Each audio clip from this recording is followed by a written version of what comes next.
Thomas Soto.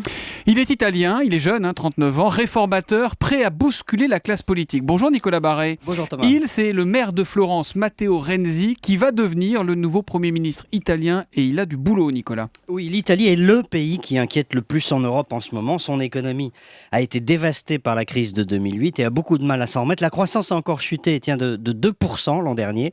L'Italie a subi une récession très profonde, le chômage a doublé en 6 ans, 13% de la population active, 42% des jeunes. Voilà, à gros traits, le paysage dans lequel arrive Matteo Renzi, le leader du Parti démocrate, chef de file d'une gauche italienne ouvertement social-libérale, et là-bas, ça n'est pas un gros mot. Renzi, ce Tony Blair italien, comme on le surnomme, va donc remplacer Enrico Letta, qui, je le rappelle, appartient au même parti que lui et qui était chef du gouvernement depuis moins d'1 an. C'est quand même étonnant. Oui, mais alors, ce qui justifie cette révolution de palais inédite, c'est justement la gravité de la situation économique.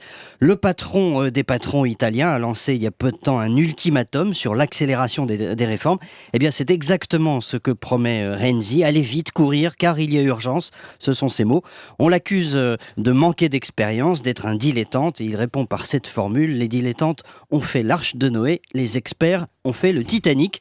Eh bien, l'Italie, c'est le Titanic des économies européennes et il faut changer de cap très vite. Et qu'est-ce que ça signifie dans l'esprit du nouvel homme fort de la politique italienne, changer de cap? Alors pour lui, il y a un axe majeur, c'est ce qu'il appelle le Jobs Act, c'est-à-dire une réforme du marché du travail qui s'apparente à une révolution, un contrat de travail unique dans lequel les protections augmentent avec le temps. C'est d'ailleurs une réforme que beaucoup d'économistes préconisent en France, mais qu'aucun gouvernement n'a osé faire.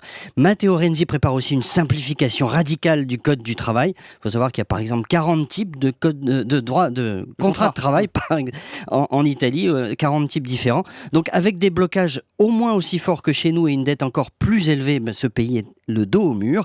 Donc de deux choses l'une, soit Renzi parvient à appliquer effectivement son programme et l'Italie commence à sortir la tête hors de l'eau, soit ces réformes ne dépassent pas le stade du slogan, et c'est un peu ce qu'on peut craindre.